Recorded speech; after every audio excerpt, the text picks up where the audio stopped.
आदरणीय आमा बुवा दाजुभाइ तथा दिदीबहिनीहरू नमस्कार। म कुलमान घिसिङ तपाईहरुकै बीचबाट आएको एक साधारण नेपालीको छोरा हुँ। रामेछापको डौ गाउँमा जन्मिए, जहाँ बाल्यकालमा टुकीको मधुरो उज्यालोमा प्रारम्भिक शिक्षा हासिल गरे। शिक्षालाई अगाडि बढाउन काठमाडौँ आएपछि पहिलो पटक बिजुलीको उज्यालो देख्दा मेरो मनमा एउटा प्रश्न उब्जियो, किन मेरो गाउँमा यो उज्यालो पुगेन। त्यही अठोट पूरा गर्न मैले विद्युत विषयमा इन्जिनियरिङ अध्ययन गरेँ र कार्यक्षेत्रमा अनुभव बटुल्दै गएँ। देशमा विद्युत उत्पादन बढिरहे पनि व्यवस्थापनको कमजोरी र चरम चुहावटको कारण दशकौंसम्म नेपाली जनताले नियमित बिजुली पाउन सकेन। दैनिक 18 घण्टासम्मको लोड सेडिङले बालबालिकालाई पढ्नबाट वञ्चित गर्यो। आमाहरूलाई चुलो बाल्न गाह्रो भयो। बिरामीहरू अस्पतालको अँध्यारोमा पीडा सहन बाध्य भए। परिवारसँग बसेर कुराकानी गर्न, हाँस्न र आशा गर्न पनि मुस्किल भयो। नागरिकहरूमा तीव्र आक्रोश बढ्दै गयो।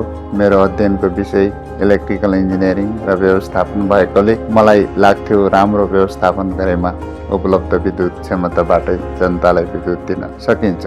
यस्तै अनुभव बटुल्दै जाँदा चिलिमी हाइड्रो पावरको नेतृत्व गर्ने अवसर पाएँ। त्यही प्रभावित स्थानीय बासिन्दालाई सेयर दिएर उनीहरूको आर्थिक जीवन सुधार्ने प्रयास गरेँ। उनीहरूलाई घाटाबाट नाफा पुर्याएँ र नयाँ आयोजनाहरूको ढोका खोल्दै विद्युत उत्पादन बढाउने योगदान पनि गरे। तर मेरो जीवनको सबैभन्दा ठुलो परीक्षण सन् 2073 आयो।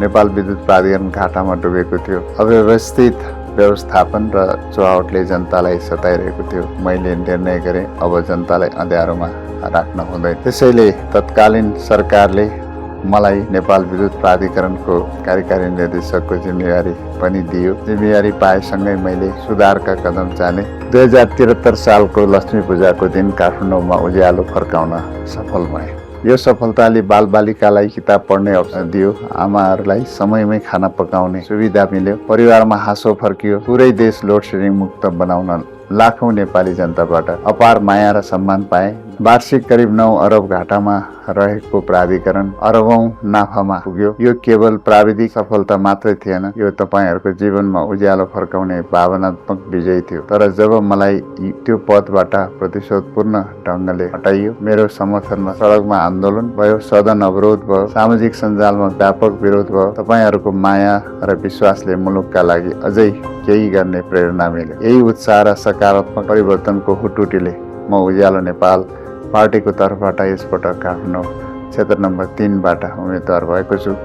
मेरो अबको यात्रा राजनीतिक क्षेत्रको लोड सेडिङ अन्त्य गर्ने हो। जसरी विद्युत क्षेत्रमा सकारात्मक परिवर्तन ल्याउन सफल भए, त्यसै गरी अब देशमा सुशासन, विकास र समृद्धिको बाटो फैलाउने सपना पूरा गर्न तपाईहरूको बहुमूल्य मत आवश्यक छ। अन्तमा एउटा इमान्दार नेपाली छोराको प्रयासले यो देशको मुहार बदलिन सक्छ। अँध्यारो जति गहिरो भए पनि सङ्घर्ष गरेपछि आशाको उज्यालो सधैँ बाँकी रहन्छ। तपाईहरूले चाहेको सुशासन, समृद्धि र सामाजिक न्यायको क्षेत्रमा योगदान गर्न म प्रतिबद्ध छु।